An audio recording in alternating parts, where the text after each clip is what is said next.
workshop for the third round of the Multi-Family Finance Supernova. My name is Zach, and I am one of the program specialists. Here with me today are Gina Ferguson, our branch chief, program manager Scott Sano, program representatives and specialists Kimberly Laws, Maggie Lawson, Deborah Smith, and Roy Pasia. We have a pretty big agenda today, as you can see.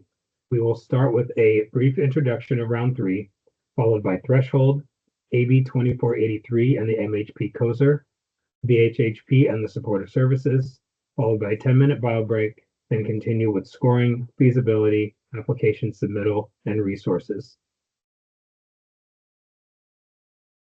Please note that we are going to touch on what we feel are the most important points to highlight related to this funding round. For a more comprehensive understanding of the round, please refer to the NOFA and program guidelines published on the HCD website. And with that, let's get into round 3. First, let's quickly talk about the statutory updates. The first one is AB 2483, and Gina will discuss this in more detail later, but here are some initial points. AB 2483 allows us to provide a capitalized operating subsidy reserve, or COSER, to extremely low-income units and special needs projects under MHP Guidelines Section 7304.1. It provides incentives and loan limits if the project qualifies under the requirements of MHP Guidelines Section 7310.1, and provides supportive services reserves under specified conditions as grants under MHP Guidelines Section 7313F. An analysis performed pursuant to AB 2483 also resulted in increases to the cost caps for supportive services funded through the project budget within several department programs. Next is SB 469.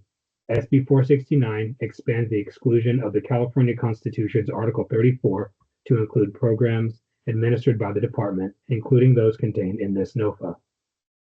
AB 2240 requires CERNA units to be marketed specifically to residents of the Office of Migrant Services OMS migrant centers and to prioritize their admission. And last, AB 2553, which modifies the defined term of major transit stop, increases the frequency of service intervals to 20 minutes. Next, here are some guideline updates that you will see. Sponsor experience requirements are more clearly articulated, including an equivalent project size metric. Threshold requirements now include commitment of all soft debt financing, the elimination of duplicate underwriting to both proposed and restricted rents during an application's feasibility review. Underwriting pursuant to UMR Section 8310 is now based on restricted rents except for units limited to occupancy by special needs population targeted at rent levels 30% AMI or below that are identified for households eligible for public cash assistance.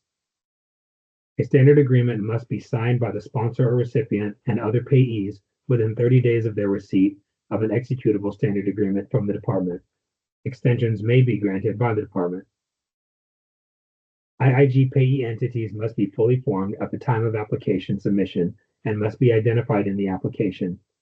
IIG applicants must be the payee of the program award, except where the application identifies some other legal entity which falls within the definition of payee. Continued alignment with recent TCAC regulation changes that increase developer fee limits. Clarification to the market study, environmental study, and appraisal requirements. The need for visual representation of the proposed project site, and CERNA Guideline Section 504, Management and Maintenance. Now let's quickly dive into some of the guideline updates. For the market study, you will need to provide one that is dated within 1 year of the application due date of April 15th, 2025. For example, if your market study is dated April 14th, 2024 or earlier, it will not be considered valid. In addition, MHP Guidelines Section 7309C has additional language which is highlighted in blue.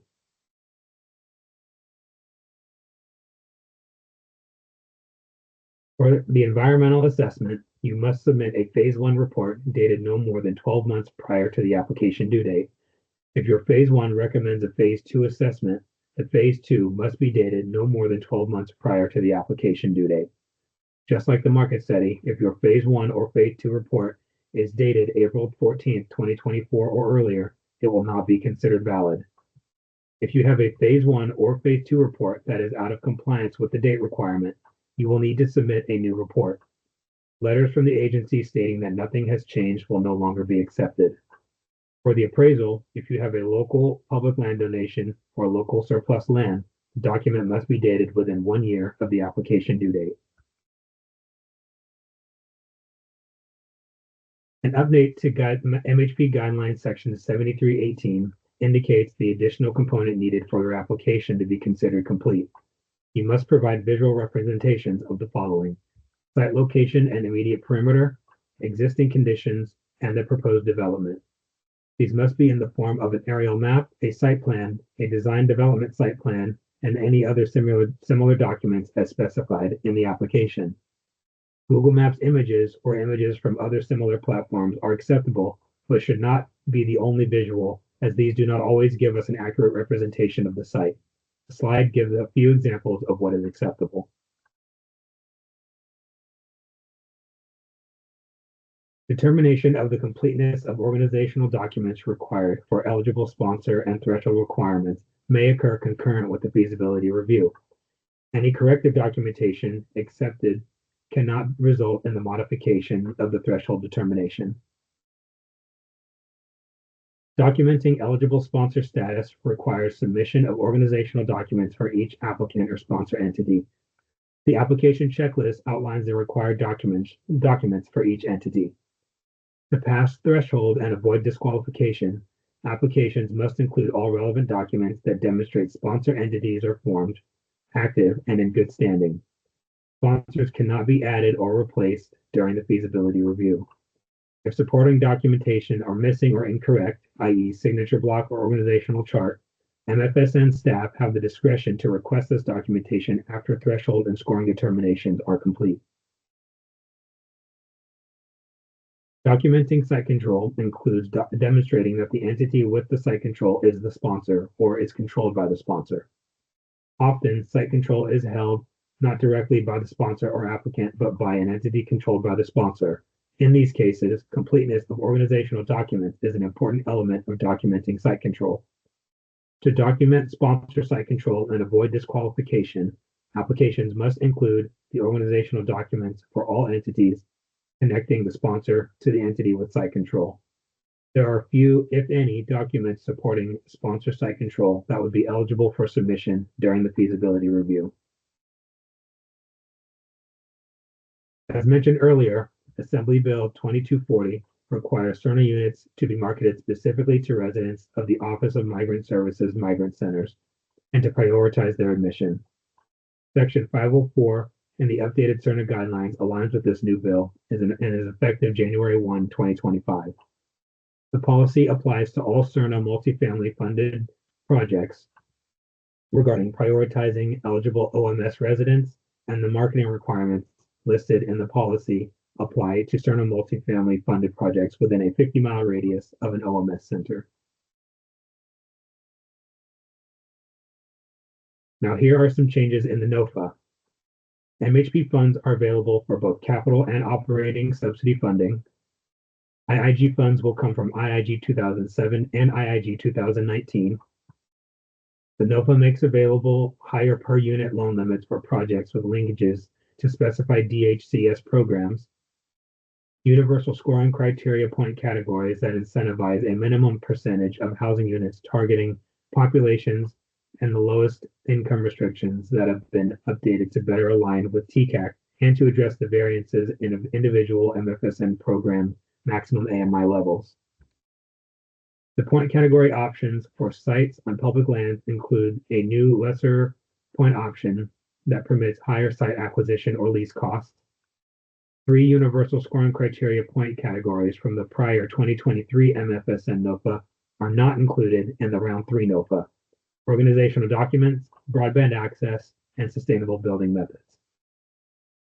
The NOFA permits the correction of minor application errors and omissions by submission of supporting documentation that was in existence at the time of the application. On this slide is the breakdown of available funds for each program as identified in the NOFA. For the MHP program, we have about $230 million available. For the Joe Cerna Farm Worker Housing Grant Program, we have about $120 million available. For the IIG program, $20 million available. And for the VHHP program, about $12 million available for a total of $382 million.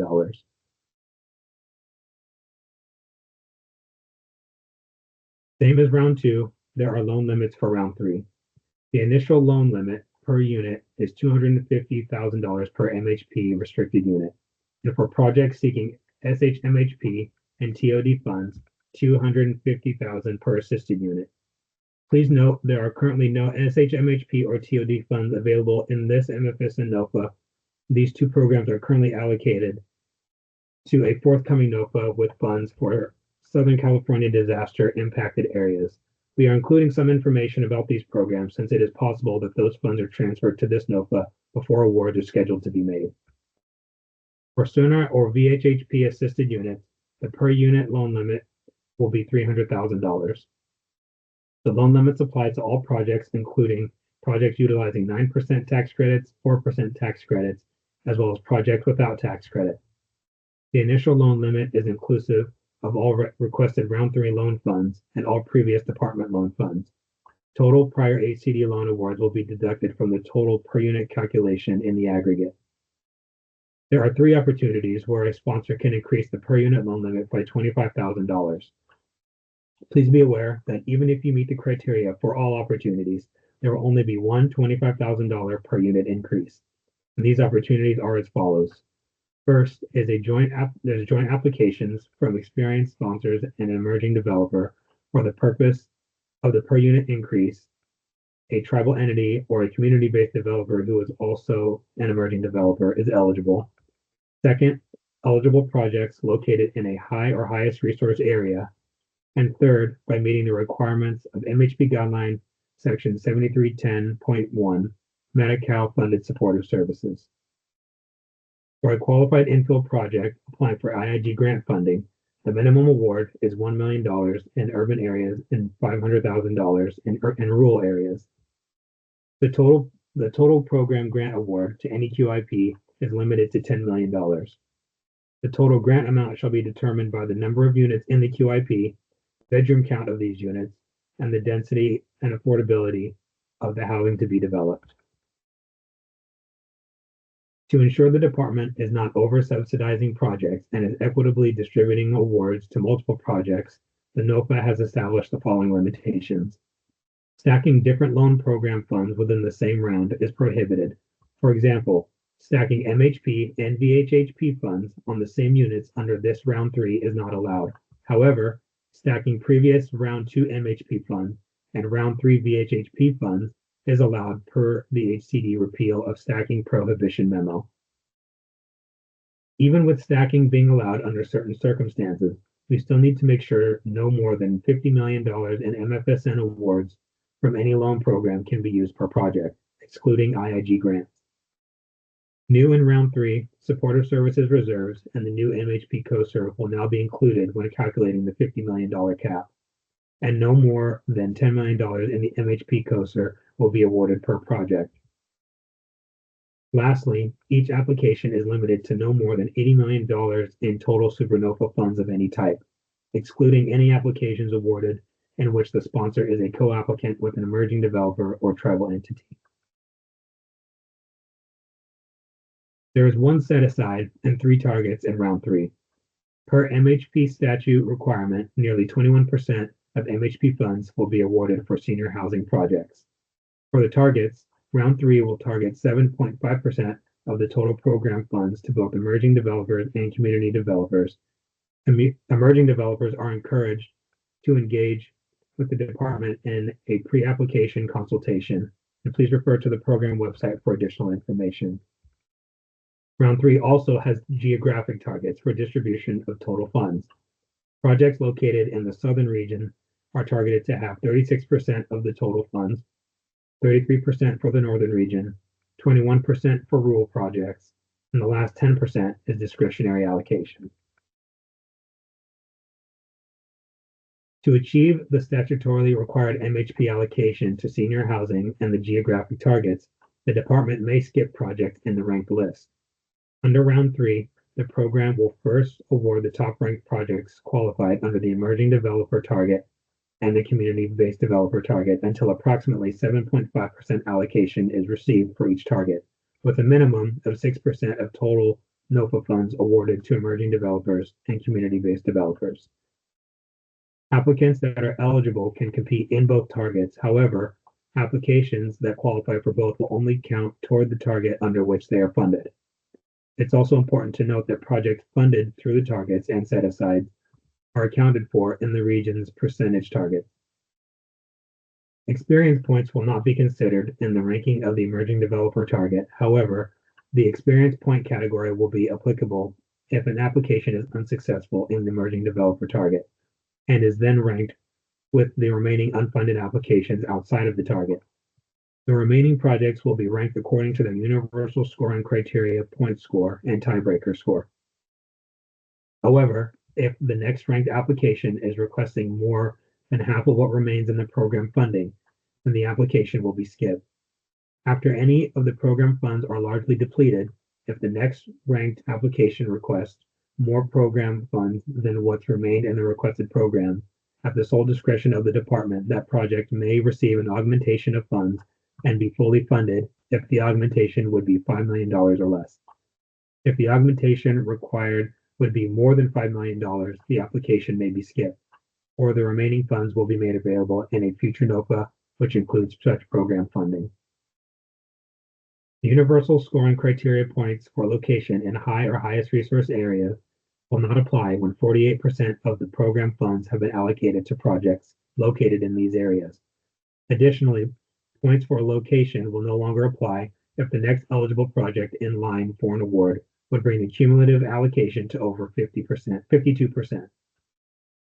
All remaining applicants will be awarded based upon their ranking without points for the high or highest resource area location. And last but not least, the minimum points to be considered to receive an award is 80 points, with a minimum of 65 points for ranking within the emerging developer target. Incomplete applications, low scores, or low-ranking applications may not be fully reviewed. Now let's take a look at the timeline. The NOFA was released February 13th, 2025. The application was released February 27th. The application portal opened March 3rd, and applications will be due April 15th, 2025 by 4 p.m. Pacific time. And we plan to make award announcements by August 2025. Now, this concludes the introduction of round 3, and I will turn it over to Kimberly, who will elaborate on the threshold section. Thank you, Zach. Hello, my name is Kimberly Laws, and I will be discussing threshold today.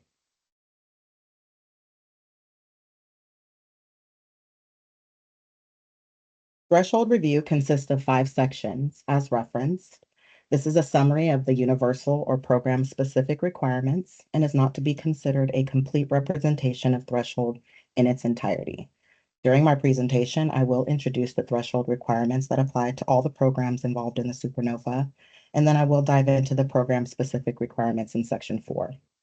Let's start with the first section, eligible sponsor. An eligible sponsor may be any of the examples listed on this slide.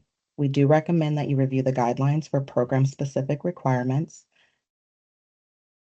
To meet the experience requirement, the sponsor shall demonstrate that it has successfully developed, operated, and owned at least one rental housing development of equivalent unit type and project size and occupancy. Tribal entities, community-based developers, and emerging developers may qualify on their own as a sponsor in the funding target or apply with an experienced co-sponsor. The sponsor must also demonstrate its capacity to acquire, develop, and own affordable rental housing, as well as the capability to maintain continuing control of the rental housing development throughout the full loan term. The department will base its capacity determination of the experience, past performance, and organizational documents of the sponsor applicant entity. If there are multiple applicants, only one sponsor is required to be evaluated for experience and capacity. The sponsor shall be the recipient or co-recipient of the department's awarded funds. Number 2 is eligible project. An eligible project seeking funding from MHP, VHIP, and CERNA programs must be one of the following: new construction, rehabilitation, or conversion of a non-residential structure to a rental housing development. The project must contain 5 or more units. At the time of application due date, the construction or rehabilitation work has not commenced, except for emergency repairs to existing structures required to eliminate hazards or threats to health and safety. For projects proposed by tribal entity applicants, projects must be located in an Indian country or on fee land within the state of California. In addition, the project must demonstrate it complies with all the following requirements: fair housing requirements, ensure compliance with state and federal building codes and accessibility laws and standards, ADA compliance requirements pursuant to MHP guidelines, section 7314. Environmental conditions should include phase 1 or phase 2, if applicable, and must be issued within the last 12 months from application due date. The application must provide documentation of the status of the local land use approvals by either having the local approvals and environmental review verification form completed and signed by the local authority, or by documenting the status of streamlined ministerial approval or use by right approval. The applicability and status of the California Environmental Quality Act, CEQA, must also be documented. Local land use approvals requirement is documentation of the status, not completed approvals. Project site must be capable of accommodating broadband service. And for round 3, Article 34 requirement has been eliminated. Number 3 is site control. At the time of application, the sponsor must have site control of the proposed project property. HCD requires the sponsor to document that site control is maintained through permanent financing close of escrow. The documentation must be in the name of the sponsor or an entity controlled by the sponsor. And for projects developed in Indian country, if the site control is a ground lease, the initial term must be at least 50 years, and a current title status report issued by the U.S. Department of Interior's Bureau of Indian Affairs, BIA, is acceptable in lieu of a title report. MFSN requires a title report as a part of site control review. To establish site control, it must be secured through one of the following methods. 1, fee title ownership by the sponsor or prospective fee title ownership by the sponsor or sponsor-controlled entity. And for tribal trust land, fee title may be evidenced by a title status report or an attorney's opinion regarding chain of title and current title status. Number 2, a leasehold interest on the project property with provisions that enable the lessee to make improvements on and encumber the property, provided that the terms and conditions of any proposed lease shall permit prior to loan closing.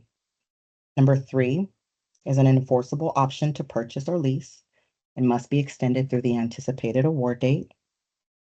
Number 4 is a disposition and development agreement with a public agency. 5 is an agreement with a public agency that gives the sponsor exclusive rights to negotiate with the agency for acquisition of the site, provided that the major terms of the acquisition have been agreed to by both parties. Or 6, a land sales contract or an enforceable agreement for acquisition of the property. Number 4 are the program-specific requirements. For MHP, projects must qualify as one or more of the following project types: large family, senior, farm worker housing, at high risk, or special needs.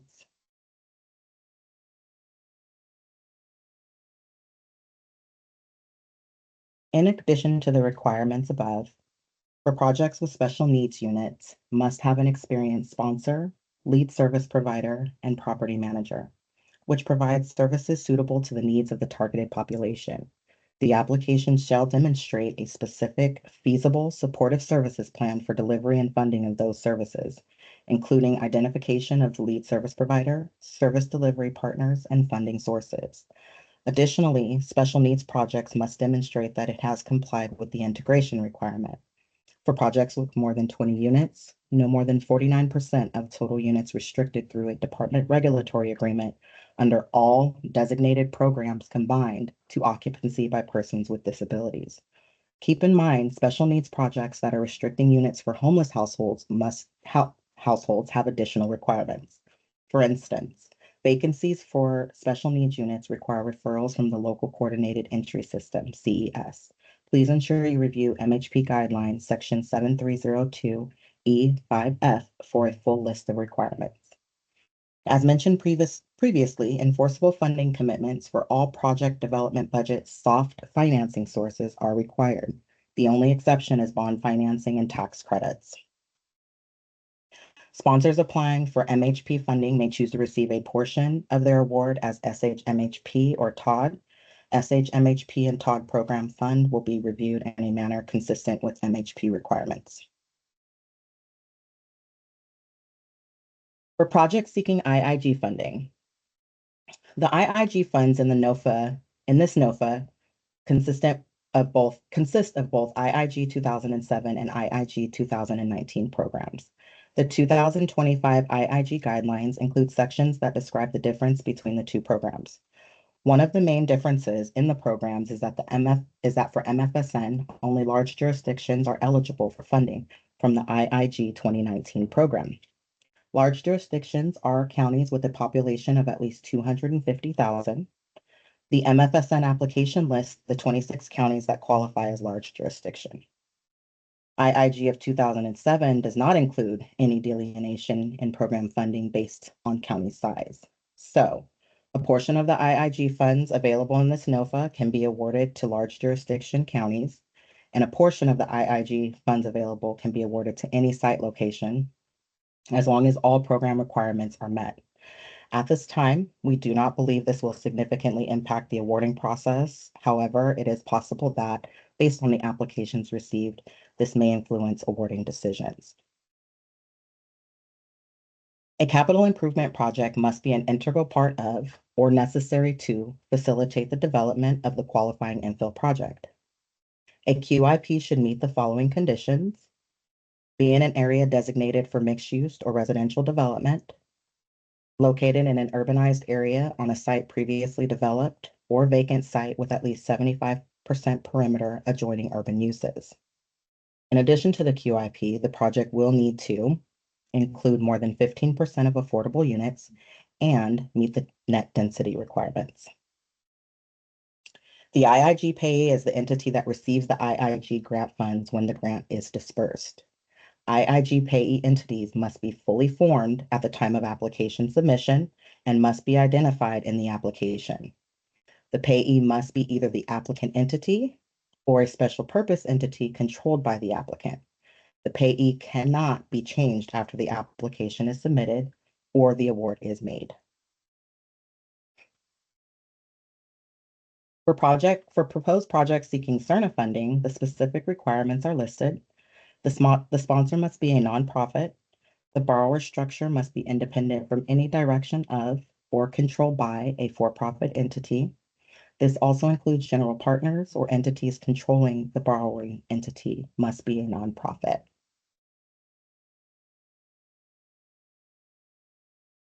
For proposed projects seeking VHIP funding, occupancy requirement must be met. Aside from the occupancy requirement, sponsors should provide a detailed supportive services plan at the time of application.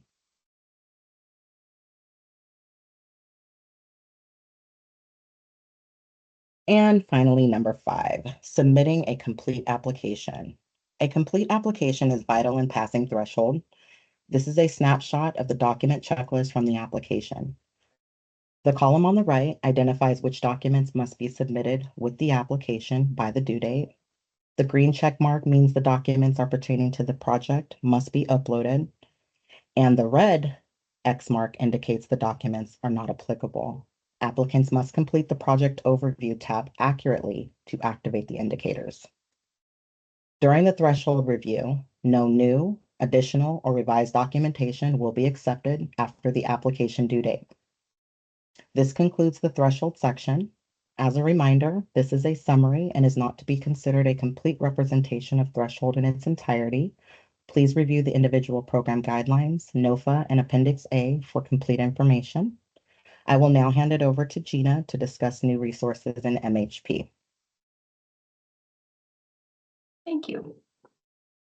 There are several new ways to use MHP funds to support units restricted for homeless and special needs populations. This slide gives an overview, and we'll go into each of these bullet points more in depth in the following slides. Beginning with the 2025 NOFA, there are two types of reserves that can be funded with MHP dollars and are provided as a grant: capitalized operating subsidy reserves and supportive services reserve. You can see from the information in these first two bullets that these reserves function differently. MHP is setting aside 20% of funds for awards as capitalized operating subsidy reserves, or COSRs. These funds cover operating deficits, as I'll explain more in the next few slides. The supportive services reserve serves a more specific need to pay for resident services coordination and case management costs when there are revenue shortfalls. Moving to the third bullet, related to supportive services operating costs, the limits on how much of the operating budget can pay for supportive services has been increased. This is applicable to many of HCD's multifamily programs, not just MFSN programs.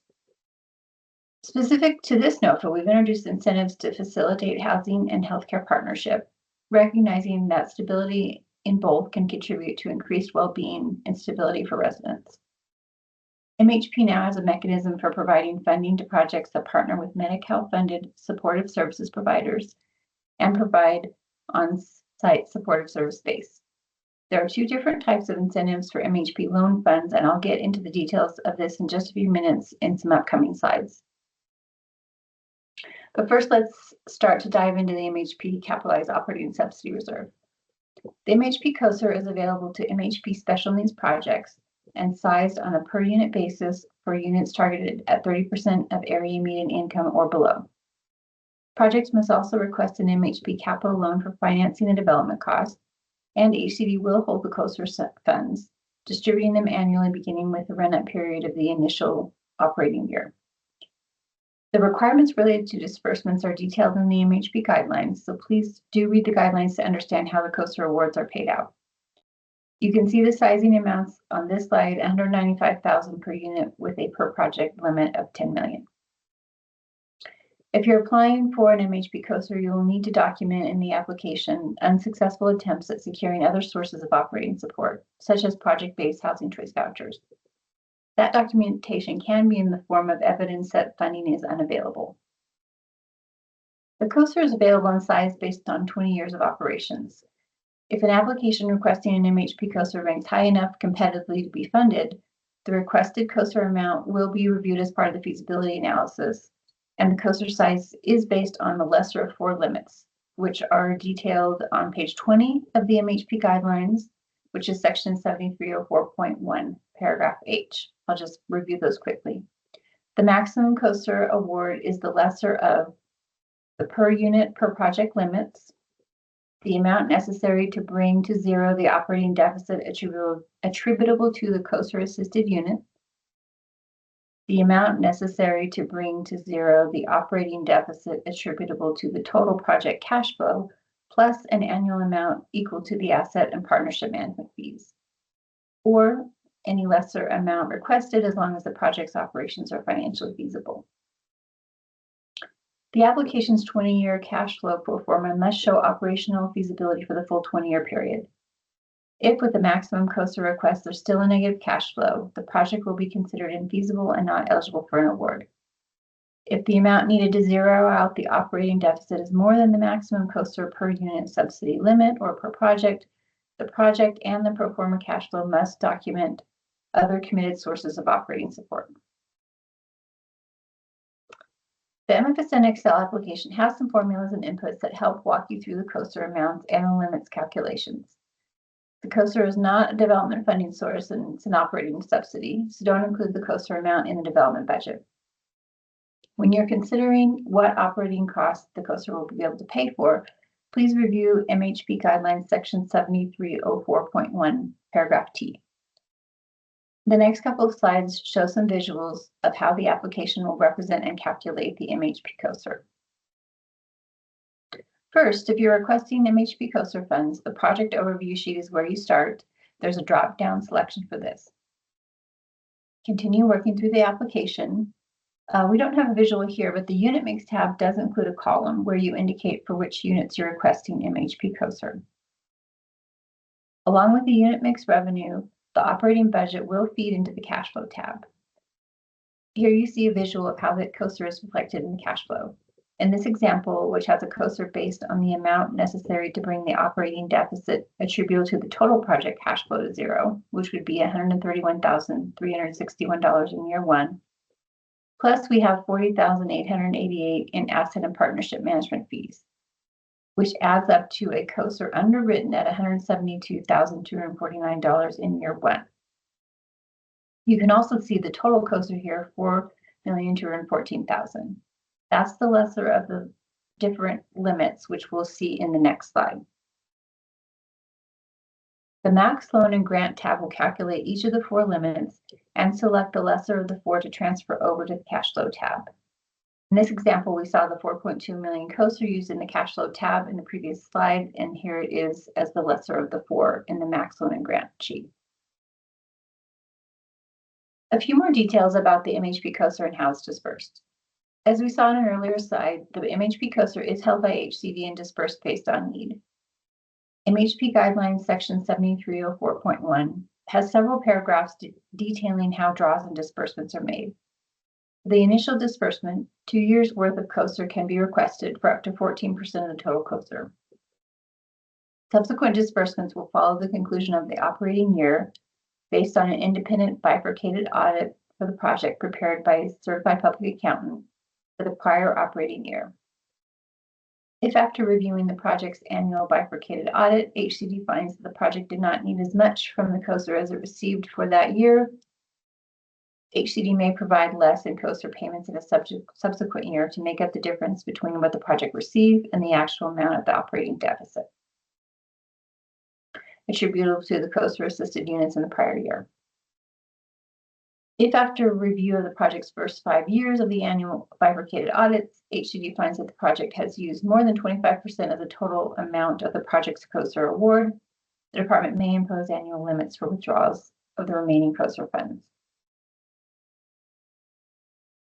All right, moving on to another reserve that can be funded with MHP as a grant, the Supportive Services Reserve. The 2025 MHP guidelines clarify that development sources or project cash flow can be used to establish a reserve for unexpected shortfalls in revenue to pay for resident service coordination and on-site case management costs in supportive housing projects. So to qualify for the reserve, an MHP application must include units designated as special needs units, restricted either by HCD or another public entity. And to draw from the reserve, eligible expenses must be verified by HCD.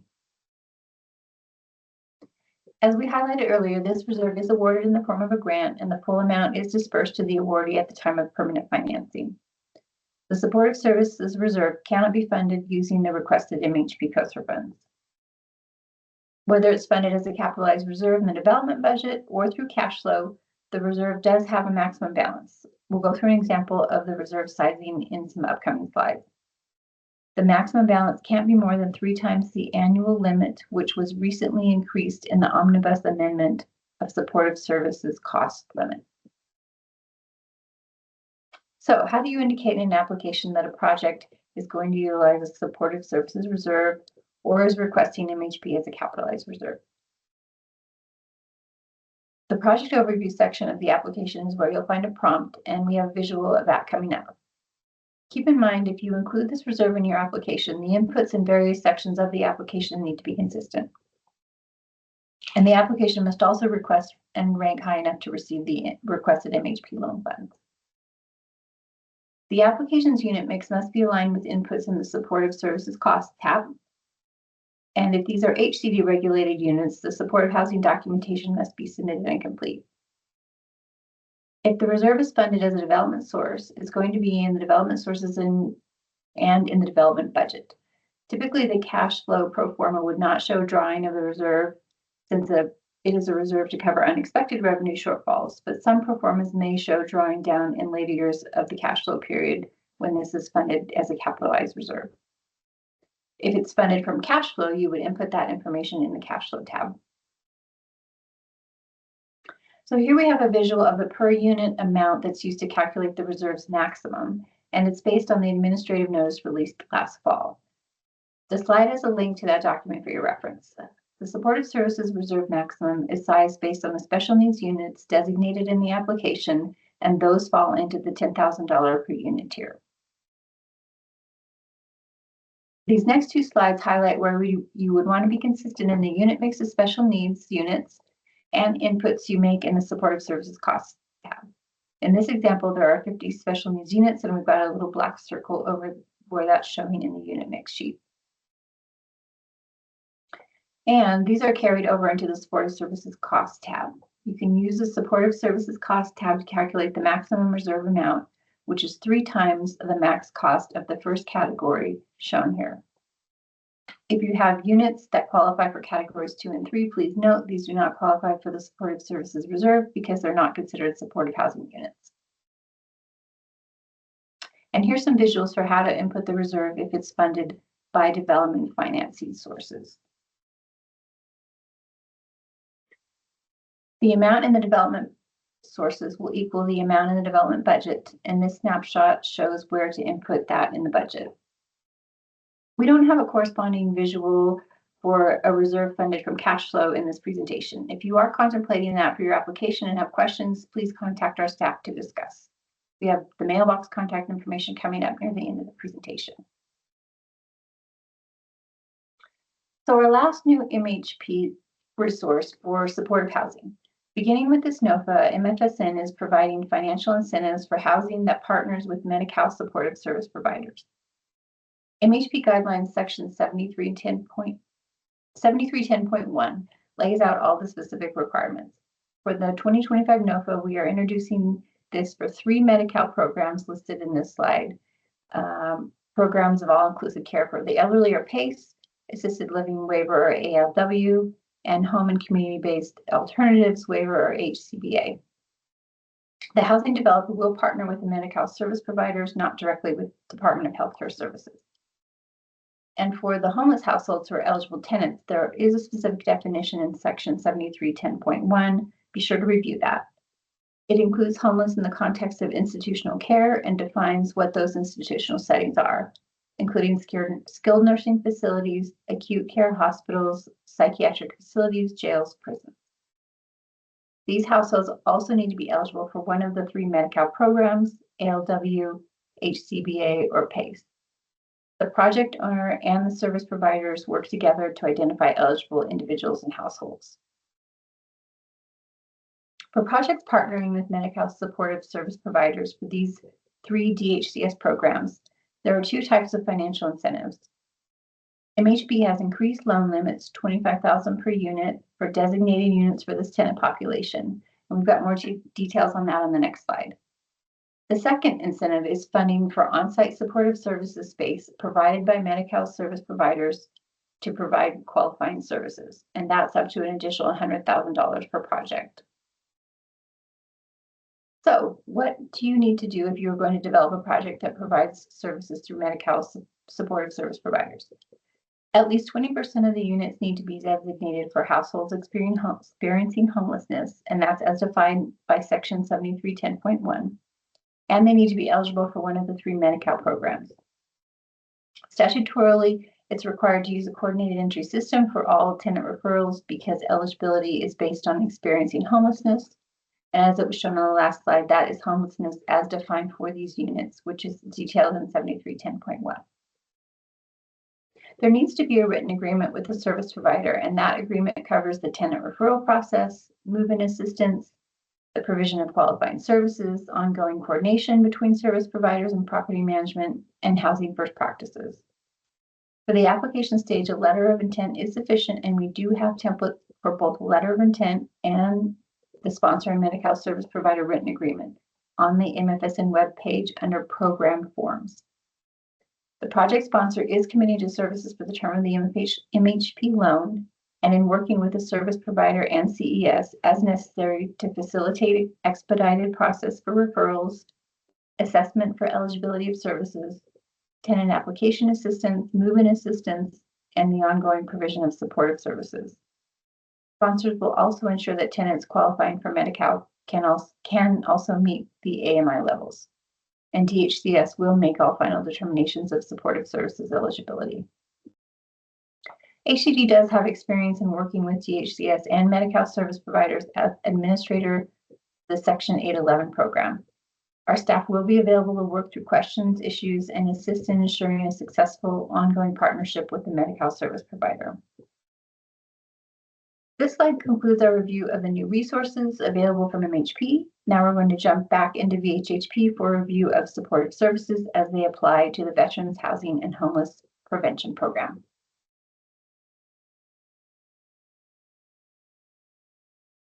Thank you, Gina. Hi, my name is Scott Sano. I'm going to go over the VHHP Supportive Services Plan Threshold Requirements and DVBE. I also want to clarify that there are no Round 3 VHIP guidelines. So please refer to the 2025 MHP guidelines, specifically the content in red font, and the Round 2 VHIP guidelines as a basis for your Round 3 VHIP application.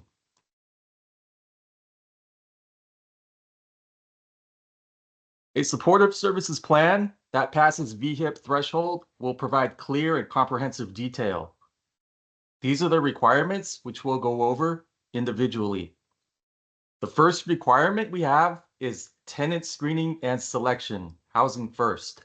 This pertains to Part 1, Section 1 of the VHIP Supportive Services Plan tab of the application.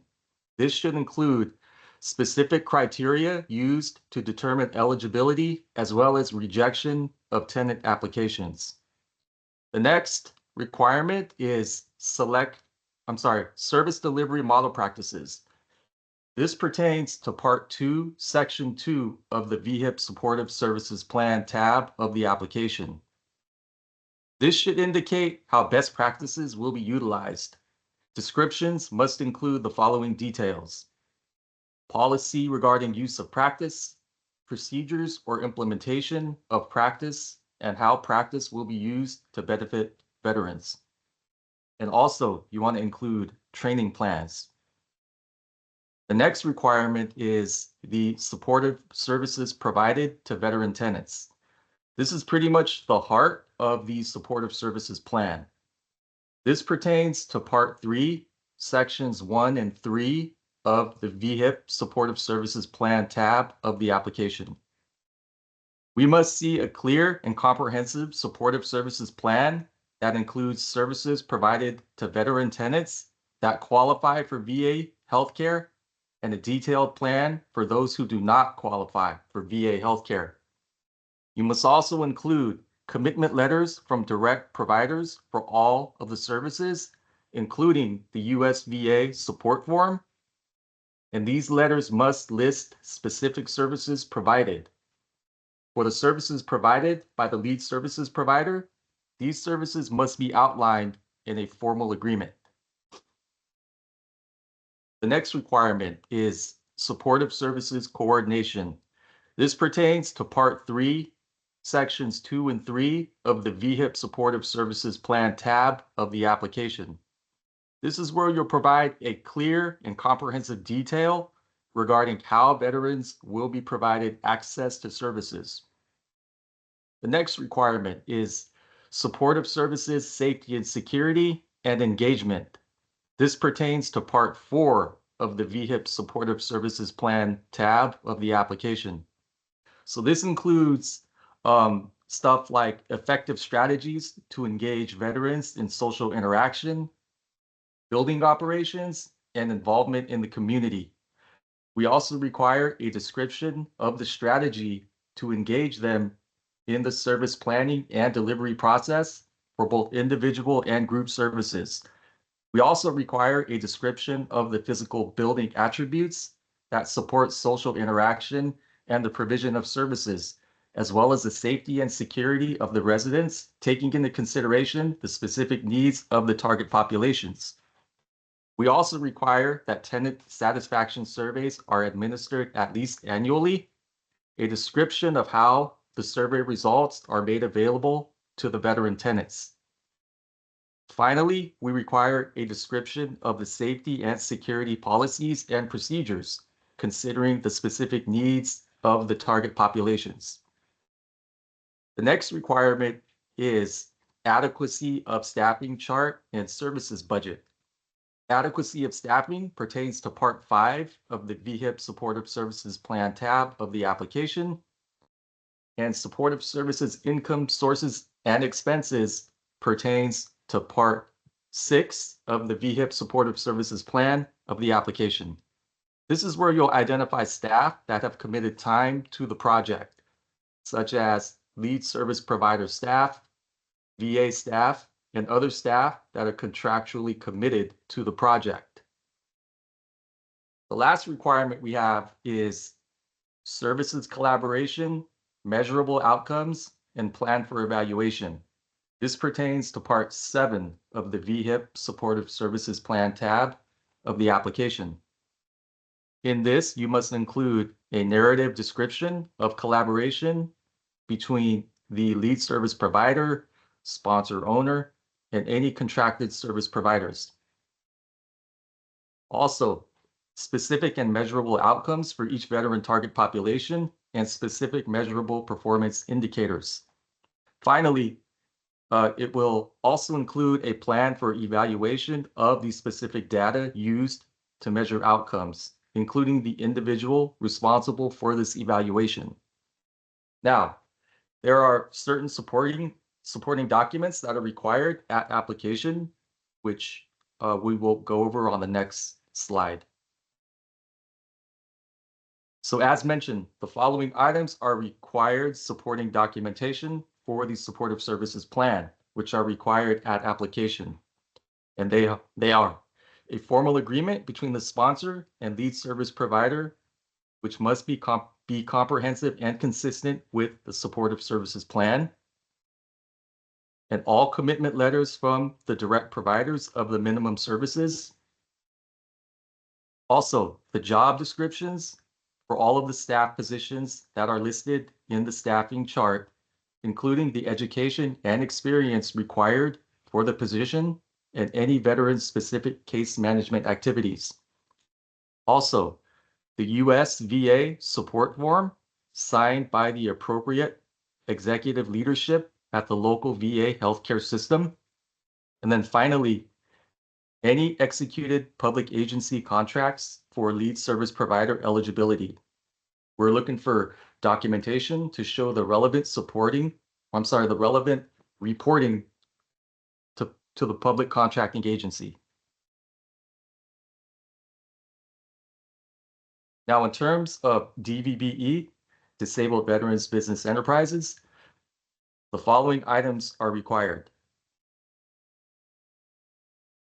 So you'll have to identify a DVBE plan administrator, which is required with the application. You'll have to provide a DVBE utilization plan description, which is also required with application. The DVBE pre-construction report is due prior to construction loan closing. The DVBE post-construction report is due prior to permanent loan closing. Also, a hiring plan is required with the application. And remember, veteran hiring is a requirement of VHIP. Sponsors should make good faith efforts to hire veterans for development, construction, and related jobs associated with the project. And this makes good sense because veterans are highly motivated to work hard on projects that will benefit less fortunate veterans.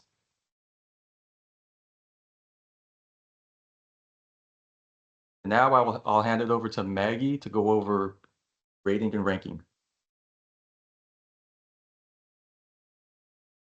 Thank you, Scott. My name is Maggie Lawson, and today I will be discussing the second phase of application review, the universal scoring system of the Super NOFA.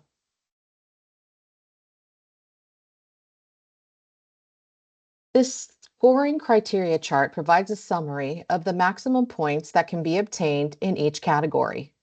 For round 3, there is a 3-point reduction in project readiness and 10-point reduction in adaptive reuse. I will be going over highlights in each of these categories. 3 universal scoring criteria point categories from the prior 2023 MFSN NOFA are not included in the Round 3 NOFA. Organizational documents, broadband access, and sustainable building methods.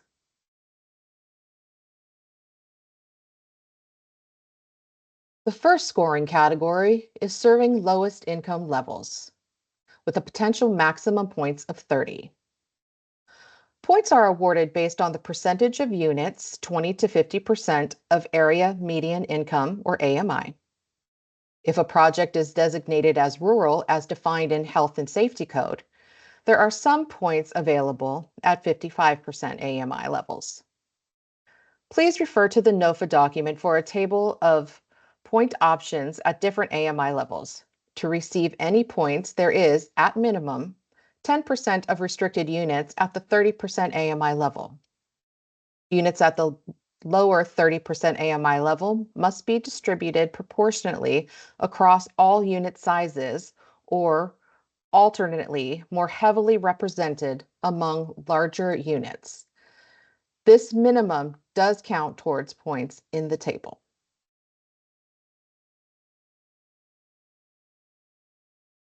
State policy priorities provide location-based sites and population targeting. For location, there are 5 points available for sites located in high or highest resource areas. For population targeting, up to 10 points are available for setting aside units to assist homeless households, other special needs households, and/or agricultural households. Please note, applications requesting only IIG program funds will automatically receive 10 points. For developing affordable housing on public access lands, there are a maximum of 3 points available. High and highest resource point category provides 5 points for sites located in high or highest resource areas, but with a soft cap similar to what was adopted by CIDLAC in 2022. A link to the opportunity map can be found in the application. MHP senior projects do not qualify for high or highest resource area points unless they also qualify as a special needs project with at least 25% department restricted special needs units.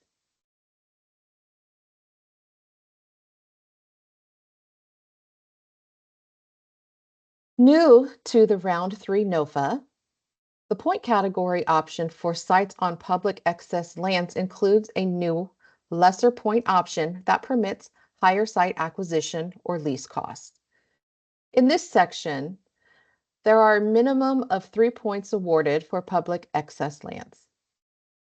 For excess state land, 3 points will be awarded for rental housing developments, which is to be developed on land disposed of in accordance with Executive Order N0619, and the rental housing development must have been selected by the department and the Department of General Services to enter into a long-term, low-cost ground lease with the state to create affordable housing on excess state-owned property. For local surplus land, including surplus exempt status, up to 3 points for surplus or exempt surplus land owned by a local agency and for state-owned land acquired through means other than Executive Order N0619. Project sponsor and property management experience category provides points for development, ownership, and management experience. There are 15 points available for development and ownership and 5 points for property management. For development and ownership experience, applications will be scored based on the number of affordable rental housing projects that the sponsor applicant has completed and operated. For applications requesting IIG program funds only, applicant experience is evaluated. For applications requesting IIG plus other designated program funds, for example, MHP, applicant experience is evaluated for IIG and sponsor experience is evaluated for MHP. In this example, applicant and sponsor may or may not be the same entity. For sponsor applicant to receive maximum experience points, the project must have at least 11 affordable housing units in the project to be considered as experience. They must have been operating for more than 3 years, with one of the 5 projects operating for more than 5 years. These must also include at least 2 that have HCD or TCAC regulatory restrictions. There is a required self-certification that the projects for which points are requested have maintained fiscal integrity for the year in which each project's last financial statement has been prepared. Please do not provide the operating budget as confirmation. Please submit the certification in a Word format to verify financial feasibility and positive cash flow.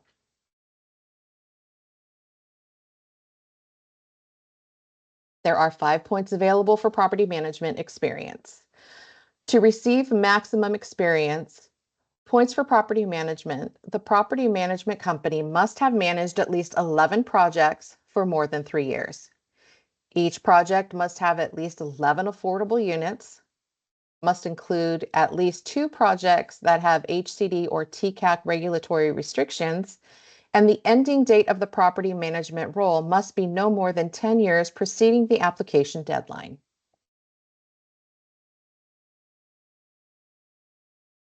Project readiness is a 17-point category with 3 components: financing commitments, local and environmental approvals, and TCAC hybrid projects.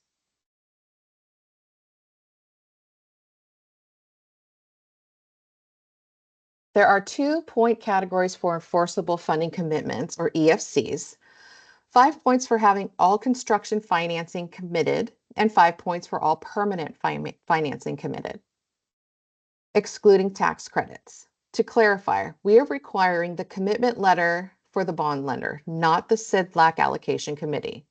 Both rental and operating subsidy commitments will be required to be committed at time of application in order to receive the readiness points.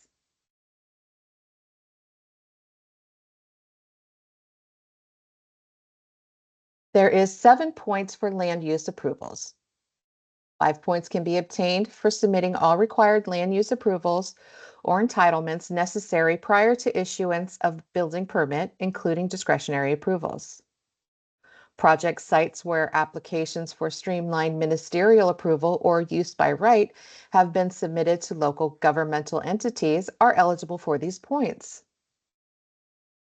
Applicant must submit a legal opinion and certification that the project reasonably meets the eligibility requirements for streamlined ministerial approval or use by right, and that all necessary applications and notices have been submitted for review or documentation from the applicable local agency verifying streamlined ministerial approval and use by right. This point category also includes an option for projects located where a FEMA major disaster has been declared, to provide a certification that all necessary land use approvals or entitlements will be completed prior to the construction loan closing. However, please note, the NOFA requires that the FEMA major disaster declaration to have been made within 1 year preceding the application due date, and any FEMA major disaster declarations that include more than 20 counties will not be eligible for these points. There are also other lesser point options available for land use approvals. For environmental approvals, 2 points are available for local certification of CEQA exemption or completion. TCAC hybrid projects, 5 points will be subtracted for a project utilizing low-income housing tax credits that will be part of an application to TCAC seeking hybrid tiebreaker incentives.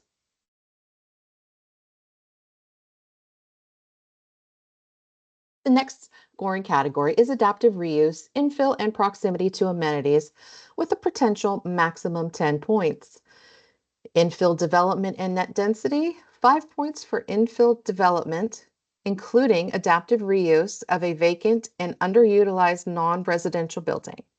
To receive these points, an application must meet one of the following as described in more detail in the NOFA.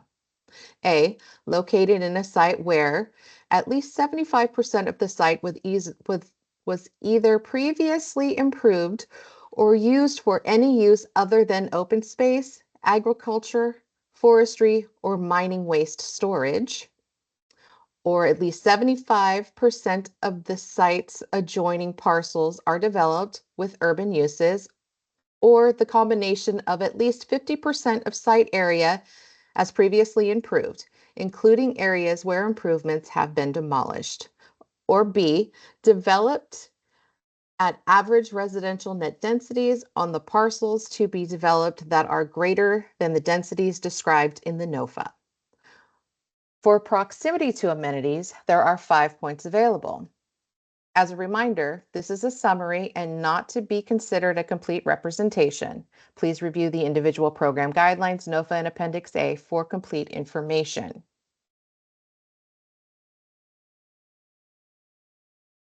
For proximity to amenities, there are 5 points available.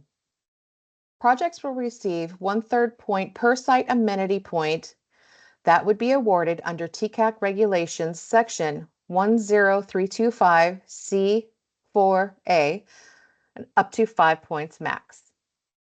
Transit points must be for a transit station or major transit stop, and distance must be measured by a walkable route. Applicants must submit an amenities list and a project area map. As shown in this example, the amenities list must include the name of the service amenity, address, distance from the project, and the TCAC points. You must identify that you have earned at least the maximum TCAC points scored to receive full points for this category. Here is an example of the project area map illustrating the location of site amenities in relation to the project, corresponding to the amenities list. If any of the required information is missing from the amenities list and map, this may result in loss of points.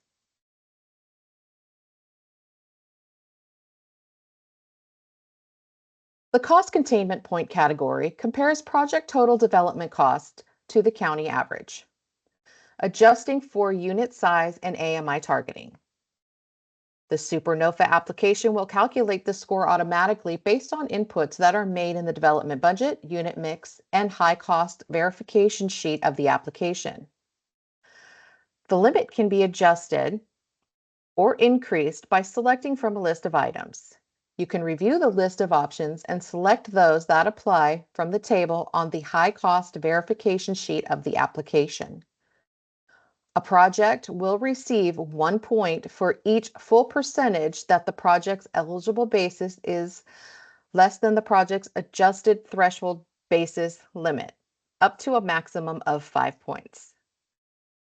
The percentage is calculated by dividing the project's eligible basis by the project's adjusted threshold basis limit.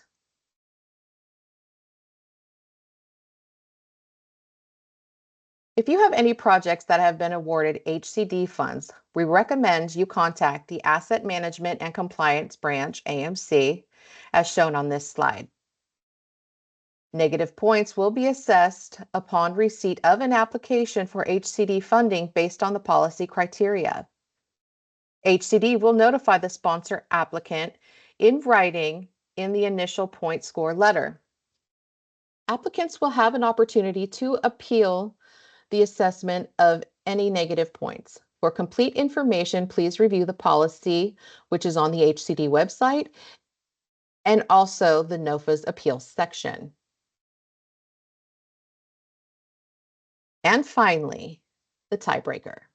In the event of tied point scores, HCD will evaluate these applications based on 3 categories: lowest weighted average affordability, leverage of other funds, and additional cost containment. The weighted average affordability takes into account the area median income affordability of a project's unit mix. For this calculation, units are adjusted by bedroom size, so larger bedroom sizes are weighted more than smaller bedroom sizes. In addition, there are some established floors and limits on which units can be calculated at the 30% AMI level. Units with project-based rental assistance will be evaluated at an AMI level no lower than 30%. For all others, the lowest average AMI possible is 40%. The SuperNOFA application will calculate this factor based on inputs made in the unit mix sheet of the application. Leverage of other funds will be calculated as the amount of funds other than SuperNOFA funds to be used for permanent funding of the development. Project-based vouchers, including fair cost to RAD conversions, will no longer be valued at the capitalized amount. Instead, they will be valued at the amount of permanent amortizing debt that is financed by the additional project income received. Additionally, state low-income housing tax credits will be removed from the calculation, and 50% of all HCD awards will be removed with a couple of exceptions. Round 1 SuperNOFA partial awards will not be removed, and HCD awards with federal disbursement deadlines prior to December 31st, 2027 will not be removed. Also included in the leverage of other funds section, local public land donations will be counted as leveraged funds where the value is established with a current appraisal, with the amount discounted to reflect any fees and other reliable, predictable payments required as a condition of the donation. And finally, there is an additional cost containment factor that is calculated just as the cost containment point category, which we just reviewed. Percentages of cost containment used for point scoring are not part of the tiebreaker calculation, and there is a maximum of 25% for this factor. This factor is also weighted at a lesser degree than the other two factors. And this concludes the review of the scoring criteria and tiebreaker. Next, you're going to hear from Deborah, who is going to discuss feasibility. Thank you, Maggie. My name is Deborah, and I'll be guiding you through feasibility, the third and final phase of the application review. Feasibility is our process of underwriting your project and reviewing it for conformity to the Uniform Multifamily Regulations, or the UMRs. Feasibility and underwriting are generally outside of the competitive process, and some application changes are accepted for corrections during feasibility. These corrections could be changes to the application because of figures not matching, being incorrect, or line items not being broken out. We may ask for your application to be updated with correct information. You can find the UMRs by going to our website and choosing Uniform Multifamily Regulations. So what do we look at? Our review includes, but is not limited to, the items listed. Loan amount, tax credits will ensure that the project meets project type policy, such as large family, farm workers, senior, special needs, etc. We will ensure construction sources are equal to permanent loan sources, review EFCs and calculate mortgage loan payments. Does the mortgage have a variable interest rate? Is there a balloon payment due? We will check to make sure there are no lender and investor related entities. We will review the ultimate site control documents. Preliminary title report is reviewed and checked for erroneous liens, etc. Land donations. Does the donation meet the definition of a donation? Does the lease agreement meet policy? We will review your rent and utility allowances and subsidies. The market study is reviewed to ensure the project has a community need and can cause an impact. Can it be rented? Are we meeting the community's targeted needs? Environmental reports are reviewed to ensure there are no environmental hazards that cannot be remediated. If there is planned remediation, has it been included in the budget? Relocation documents will be reviewed to determine if relocation is required, and if so, has it been included in the budget? We will review the budget to ensure all costs are identified and reasonable. We will ensure the general contractor overhead, profit, general requirements do not exceed 14%. There are a couple of exceptions, but as a rule, these costs should be limited to 14% of the site work and structures budget. The developer fee will be reviewed to ensure policy is met. For projects with commercial space, the project budget must be reviewed for commercial income and to ensure it doesn't include any unallowed costs associated with the commercial space. We will calculate the reserves to ensure the appropriate amounts have been included in your budget. We will ask for explanation for any reserves in excess of the required amount. So what has changed in feasibility this year? Senate Bill 469 expands the exclusion of California Constitution's Article 34 to include programs administered by the department. Therefore, Article 34 no longer applies to MFSN awards. Assembly Bill 2553 modifies the defined term major transit stop, increasing the frequency of service interval to 20 minutes.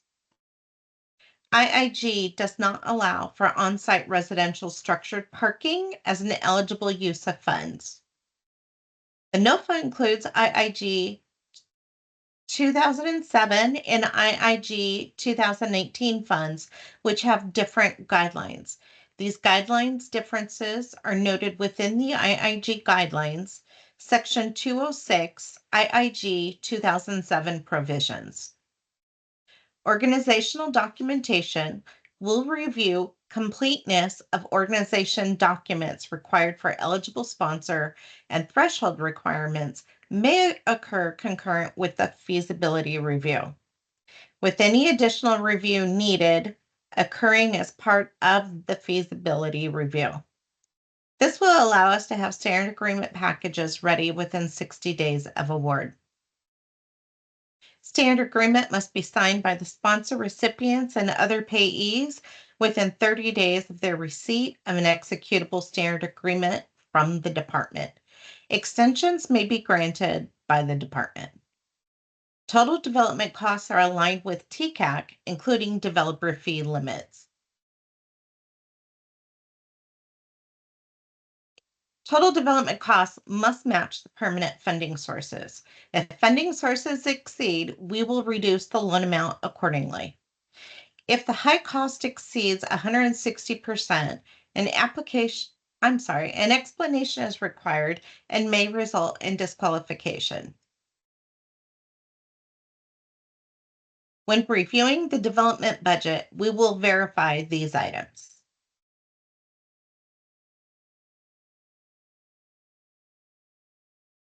There are costs that may be included in other line items or have multiple costs included in a single line item. We ask that you separate each cost. If for some reason the amount cannot be separated, it should be explained in the comment section at the bottom of the page. Some examples of these costs include prevailing wages, accounting, miscellaneous items. Please note, prevailing wages are different than prevailing wage monitoring. The department will verify that these items do not include any ineligible uses of funds. Anytime an other cost is added, remove, specify in the parentheses, and identify what the cost is. Additionally, if there are multiple costs included in a single line item, please separate the amounts in the comment section located at the bottom of the Dev Budget SU tab. The following slides are applicable for loans and some slides may not be applicable to grants. An operating reserve is required to cover operating shortfalls resulting from department-approved operating expenses exceeding operating income beyond the rent-up period. Operating reserves are calculated from replacement reserves, non-contingent debt service, and projected operating expenses, excluding the cost of on-site supportive service coordination. For tax credit projects, the department requires 3 months reserves, and non-tax credit projects require 4 months reserves. If the development budget includes a reserve that exceeds the amount required by the department, the reason for the excess amount must be explained in the comment section as shown here. Sponsor is not required to fund a project-specific transition reserve where a project is receiving a qualified project rental or operating subsidy. Requests to close under the previous HCD transition reserve requirements will be considered on a case-by-case basis. Projects with operating subsidy from the City and County of San Francisco's Local Operating Subsidy Program, or LOSP, may opt out provided that they continue to fund a LOSP transition reserve of at least 10% of the total annual LOSP contract encumbrance and continues to provide priority access to the LOSP transition reserve projects with capital from HCD programs that are governed by the Uniform Multifamily Regulations.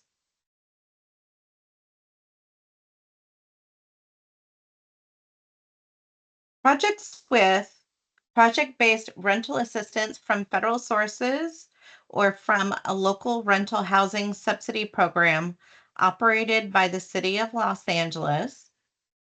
Projects with operating subsidy from the City and County of San Francisco's LOST that do not opt out of the Pool Transition Reserve Fund, and projects receiving rental or operating assistance from any other local rental housing subsidy program operated by the City and County of San Francisco shall pay a one-time transition reserve fee at permanent loan closing, which is deposited to the Pool Transition Reserve Fund.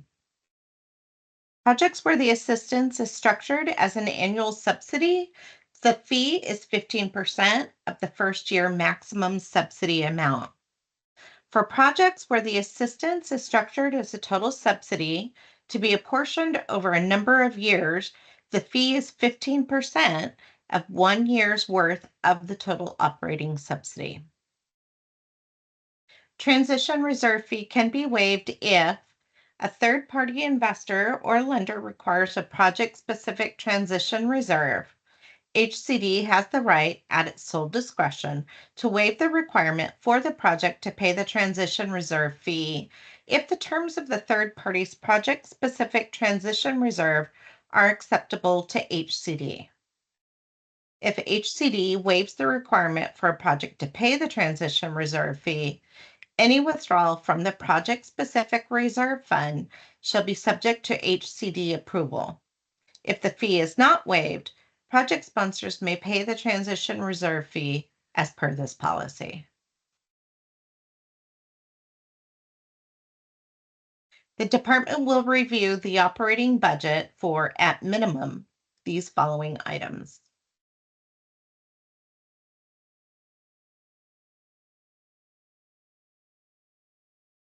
I want to point these out as they are the most common issues missed in the application. Number of employees, full-time equivalency or FTE, payroll taxes, workers' compensation, employee benefits. Please make sure payroll taxes, workers' compensation, and employee benefits are listed separately. For the employee unit section, be sure to include the job title, unit type, and square footage. Again, anytime an other cost is added, remove, specify in the parentheses, and identify the cost. Please be sure to complete the Supportive Services Cost Calculator tab in the application. The amount listed in the operating budget as total supportive services costs should be equal or less than the maximum amount as shown on the service calculator. The Supportive Services Cost Calculator is the same across all programs. However, the multiplier may differ. For projects that have VHIP or MHP funds and the service plan budget includes costs paid from project operations, then this amount should be in the supportive services costs line items in the operating budget. The amounts in both budgets must match. Again, remember, remove specify in parentheses and identify other supportive services costs if they apply. For other types of operating reserve include documentation or a letter of explanation, which includes the following: the purpose of the reserve, the source and the amount of the funding, the terms for disbursement, including the first year disbursement amount. The most common other types of operating reserves included, but not limited to, the ones listed in the box. If your project has any of these types of reserves, an EFC should be provided with the application submission. Replacement reserves cover the cost of repairing or replacing failed or damaged capital items and to cover extraordinary maintenance expenses as approved by the department. For new construction, it is the lesser of 0.6% of the estimated construction costs, which excludes construction contingency, general contractor profit, overhead, and general requirements, or $500 per unit. For rehabilitation, it is initially $500 per unit and is subject to change at permanent loan closing. Finance expenses should include mandatory debt. Mandatory debts include amortized loans. As a reminder, balloon payments are not allowed on senior debt except where the department's regulatory agreement is recorded in a senior position to the debt with a balloon payment. Balloon payments are allowed on junior debt during the term of the program loan only where the department determines that the balloon payment will not jeopardize project feasibility. Mandatory debts also include 0.42% annual debt service and the bond issuer fee. These amounts must be included in the finance expense section of the operating budget. Remember to include the annual debt service for any additional HCD loans separately. Asset management, partnership management, and similar fees must not exceed the amount allowed per MHP Guidelines 7313, use of operating income. For the current year of 2025, the amount allowed is $40,888. We have eliminated the duplicate underwriting to both proposed and restricted rents during an application's feasibility review. Underwriting pursuant to UMR Section 8310 is now based on restricted rents. With the exception of units limited to occupancy by special needs populations targeted at rent levels 30% AMI or below that are identified for households eligible for public cash assistance. These will be underwritten based on proposed rents. The project must demonstrate a positive cash flow for 15 or 20 years, depending on the more restrictive program requirements, utilizing assumptions of an annual 2.5% increase in gross income and 3.5% increase in operating expenses. The first year debt service coverage ratio should not be less than 110 or greater than 120. If not, an explanation should be provided. An exception may be available. Please refer to UMR's Section 8310 E2. MHP Guidelines, Section 7313, outlines the priority order of operating income remaining after payment of approved current and prior year operating expenses, reserve deposits, and mandatory debt service. It allows a first priority for developer fee, followed by asset management, partnership management, and similar fees, including fees paid to investors. Any cash flow remaining after these payments is then applied 50% to the sponsor as distributions and 50% to the department as payments on the program loan. If the terms of other public agencies' financing also require payments from remaining cash flow, the department may agree to share what would otherwise be its 50% share of available cash flow with the public agencies. Sponsor loans are paid from the sponsor's distribution. This concludes the section on feasibility, and I will hand it over to Roy. Thank you, Deborah, for the feasibility presentation. My name is Roy. I'll be concluding the presentation by covering the application submittal. I will also be listing some resources that may assist you in your application preparation. The multifamily SuperNOFA applications are submitted in the application portal, formerly known as SNAP, through ServiceNow. You will find the link to ServiceNow on the HCD SuperNOFA website. Once you are on this HCD SuperNOFA website, you will see an orange banner. Click on Apply Now in the orange banner. For more information on the application process, click on How to Apply. If you have previously submitted HCD applications using ServiceNow, the system will have your login information. If this is your first time using ServiceNow, you'll click on Create Account under the Login button. Once you have logged on to ServiceNow, look for the section labeled Requests in the upper right-hand corner next to your username. Click on the arrow for the drop-down menu and choose New Request.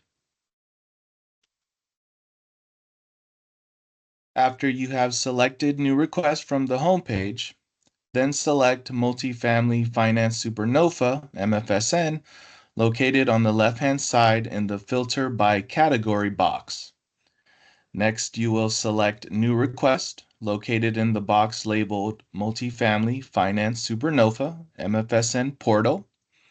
The application portal enables you to submit your application and all required documents. When completing tabs in the portal, please note that all fields with a red asterisk are required fields. You'll need to enter information in the fields with the red asterisk to proceed with your application submission. You will be unable to proceed until all required fields are complete. Within the portal, you will see drop-downs for the MHP, IIG, VHHP, and CERNA programs. Be sure to select Yes for all programs that are included in your project. Select No for all programs that are not included in the project. After you've selected Yes, you will see the corresponding boxes go from gray to white to allow you to enter the requested fields. Funds. When you are finished, click Save and Continue. Now you are ready to start attaching documents for your application. For each section in the Attachments tab, you will find boxes requesting specific documents. These boxes correspond with the document checklist in the application. You can drag and drop attachments into the appropriate portal boxes. All portal boxes with an asterisk will need to be completed in order to submit your application. Please note, the portal allows the sponsor applicant to upload up to 200 attachments. You will be unable to submit your application if the required boxes are incomplete. You can save the attachments in the portal by clicking on the Save button located at the top right-hand corner. When you are ready to submit your application, click Submit in the upper right-hand corner. You will then see a Submitted on Date at the top of the screen. If Submit is not showing, you haven't submitted all required documents.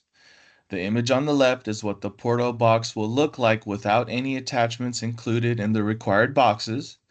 The image on the right is with the attachments included. Again, you want to make sure to put the required documents in the boxes that have red asterisks. It's very important to note that previously in round 1, sponsors or applicants could go back after submittal and add more attachments. For round 3, that will not be the case.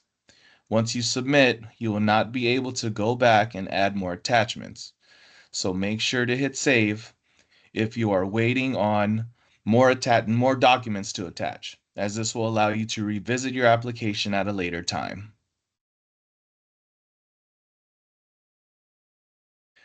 Again, if you have submitted your application, you will not be able to add additional documents. You can add documents only if your project has a status of draft. Adding attachments can be done by clicking on Requests, then HCD Requests.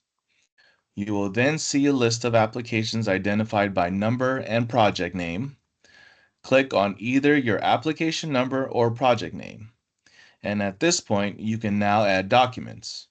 If you can't find your project, you can search by entering the application number or project name in the keyword search box. To submit a complete application, you must submit the MFSN Excel application and all required supporting documents to the portal. Quick reminder, on the Excel spreadsheet, you need to enable macros when you first open it up. If you don't enable macros, the application will not function as needed. Recently, Microsoft enabled a protection view for Excel documents. If you download the application from the HCD website and receive the yellow banner notification for protection view, the macros may not have been activated. Click on Enable Editing if you see this. You can add to a saved application up until 4:00 p.m. Pacific Standard Time on Tuesday, April 15, 2025. Your application must be submitted through the application portal. Wet signatures are no longer required as part of the submittal process. The complete application should be uploaded and submitted by Tuesday, April 15th, 2025 at 4:00 p.m. Pacific Standard Time. No submissions will be accepted after that date and time. There are no exceptions. Please be aware the online support and help desk closes at 5:00 p.m. We expect a high degree of competition for this round 3. Just like round 2, your application will be evaluated solely upon the materials contained within your submission. Applications must 1. Meet all eligibility requirements. 2. Be organized and name all files properly. 3. Be complete and in compliance with program regulations and guidelines. Remember, no late applications will be accepted under any circumstances. It is important to note that the information included in your application becomes a public record, which is available for review by the public. By submitting your application, you are waiving any claim of confidentiality.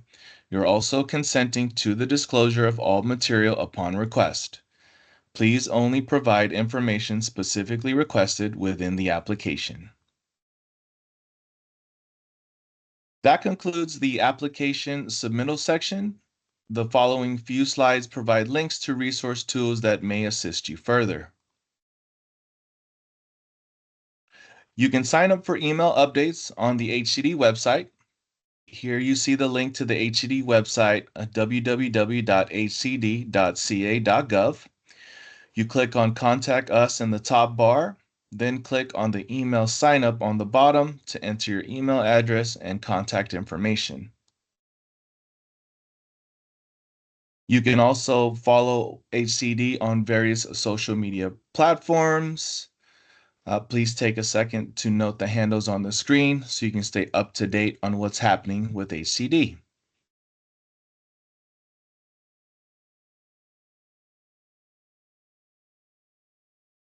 Here are links to the multifamily supernova website, the 2025 TCAC regulations, 2025 methodology for determining rural status, 2025 TCAC HCD opportunity area maps, and the California Government Code. Additional questions may be sent to the Multifamily Finance SuperNOFA mailbox at supernova@hcd.ca.gov. That concludes our Multifamily SuperNOFA presentation. We are going to take a 5-minute break to review any questions in the chat. Thank you again for attending our Round 3 MFSN SuperNOFA webinar.